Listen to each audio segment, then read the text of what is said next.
Bonjour à tous, aujourd'hui nous allons prendre un peu plus d'altitude que d'habitude car nous partons à la conquête de l'espace.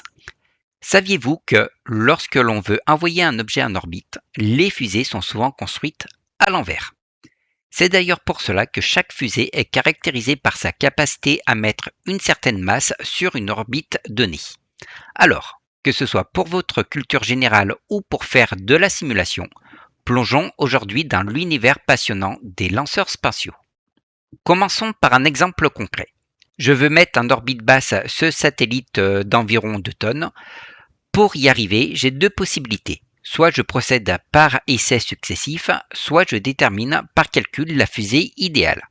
Une fusée ni trop surdimensionnée, ni sous-dimensionnée. Avant toute chose, pour atteindre une orbite donnée ou rejoindre un corps céleste, nous devons faire varier notre vitesse. En effet, notre fusée doit s'opposer aux différentes gravités du système solaire. Anecdote intéressante, la variation de vitesse nécessaire pour aller d'un point A à un point B est la même, que votre satellite pèse 10 grammes ou plusieurs tonnes. Pour connaître cette variation de vitesse, il suffit d'ouvrir une cartographie delta V du système solaire. Par exemple, depuis la surface de la Terre, il faut environ 9,4 km/s pour placer un objet en orbite terrestre basse. Cette valeur inclut la lutte contre la gravité terrestre, l'accélération jusqu'à la vitesse orbitale, les pertes dues à la traînée atmosphérique et la circularisation finale de l'orbite. Mais rassurez-vous, vous n'avez pas besoin de connaître tous ces détails pour réussir votre mise en orbite. Dans cette vidéo, nous allons partir sur une fusée à 2 étages, tout simplement parce que pour atteindre l'orbite terrestre basse, c'est un excellent compromis entre efficacité et coût. D'ailleurs, la plupart des lanceurs actuels fonctionnent sur ce principe. Et en fin de vidéo, je vous montrerai aussi un exemple avec une fusée à un seul étage pour que vous puissiez comparer et voir les limites d'un SSTO. Les moteurs spatiaux, eux, sont souvent optimisés pour fonctionner soit au niveau du sol, soit dans le vide. C'est de la physique pure, avec notamment des rapports de détente de tuyères différents selon les moteurs. Mais je ne vais pas rentrer dans les techniques, l'efficacité d'un moteur fusée se mesure grâce à l'impulsion spécifique notée ISP. Elle représente la quantité de poussée générée par unité de carburant consommé et elle est exprimée en secondes. Plus cette valeur est élevée, plus le moteur est performant.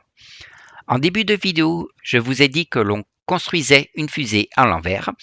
Mais ce n'est pas l'envers que vous imaginez. Cela signifie simplement que l'on commence par concevoir le dernier étage, puis que l'on remonte progressivement jusqu'au premier. Pourquoi? Parce que les étages supérieurs déterminent les contraintes pour tous les étages situés en dessous.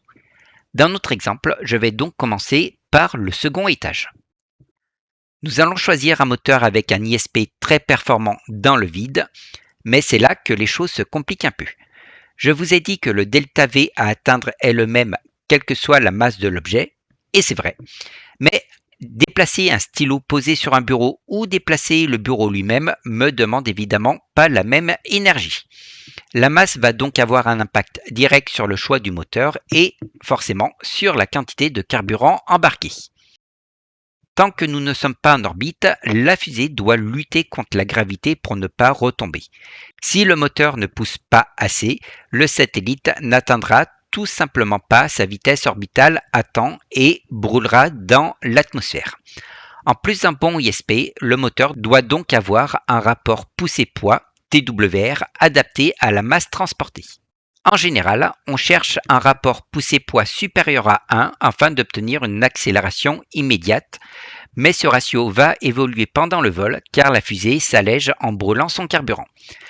Vous remarquerez aussi que plus on ajoute de réservoirs, plus le rapport poussée-poids se dégrade et le delta V finit par atteindre un plafond. On ne peut donc pas ajouter des réservoirs indéfiniment pour atteindre le delta V désiré. Il faut trouver le bon compromis entre l'ISP du moteur, la densité du carburant et la puissance du moteur. Dans mon cas, je vais privilégier un moteur avec un excellent ISP dans le vide, quitte à sacrifier un peu de puissance. Un rapport poussée-poids de 0,85 en début de poussée n'est pas idéal, mais il reste acceptable pour un second étage car la fusée a déjà une vitesse verticale et est souvent déjà sortie de l'attraction brute immédiate de la Terre. Comme on l'a vu en début de vidéo, le delta V total de la fusée doit atteindre au moins 9400 mètres secondes. Or, mon second étage ne fournit actuellement que 5400 mètres secondes. Il nous faut donc un premier étage capable de produire au moins 4000 mètres secondes. Le rôle de ce premier étage sera de placer le second étage au-dessus des couches denses de l'atmosphère afin que ce moteur fonctionne dans des conditions optimales. C'est aussi le moment de parler de la coiffe qui protège notre charge utile. Elle sera larguée une fois que la fusée aura quitté les basses couches de l'atmosphère, généralement au moment où le second étage prend le relais. Pour qu'une fusée puisse décoller, il faut que la poussée soit supérieure à son poids. À pratique, on vit souvent un ratio de 1,3 à 1,4. En dessous, la fusée reste trop longtemps dans les basses couches et gaspille du carburant. Au-dessus, elle subit trop de frottement aérodynamique. Nous allons donc choisir un moteur et ajuster la quantité de carburant pour atteindre les 4200 mètres secondes qu'il nous manque. En pratique, vous tombez rarement juste du premier coup. Il faut bien penser à utiliser la valeur au niveau du sol qui est la plus contraignante.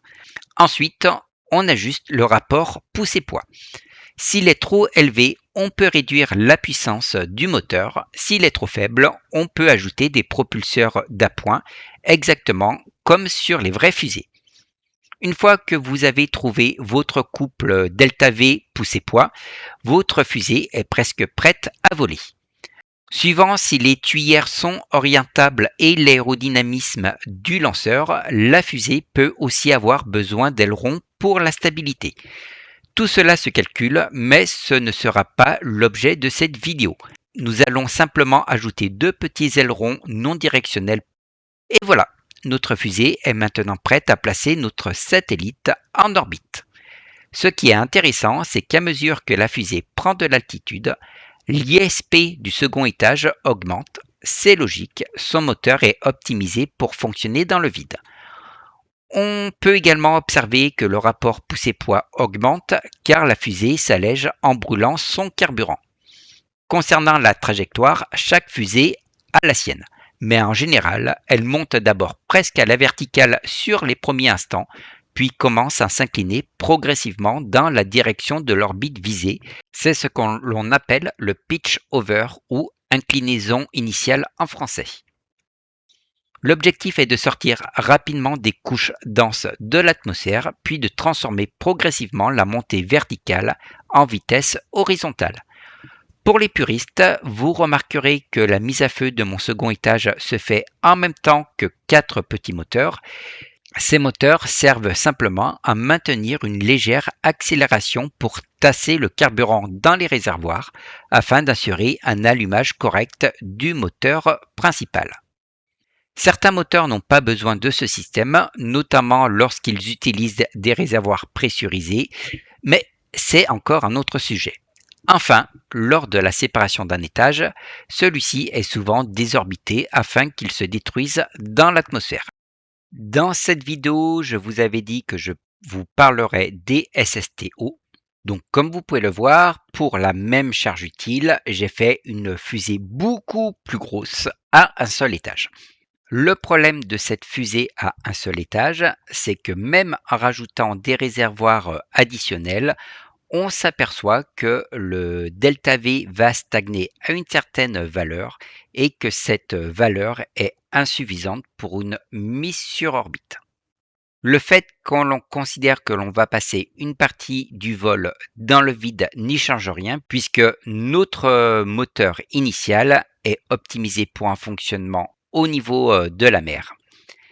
Et donc, il n'obtiendra jamais les performances d'un moteur dédié au vide. Bref, si sur le papier le SSTO est une bonne chose, on s'aperçoit qu'il n'est ni rentable économiquement et encore moins faisable technologiquement. Voilà, nous avons fait un bon petit tour de comment concevoir une fusée. C'était Tutu. Je vous remercie d'avoir regardé cette vidéo et je vous dis à très bientôt.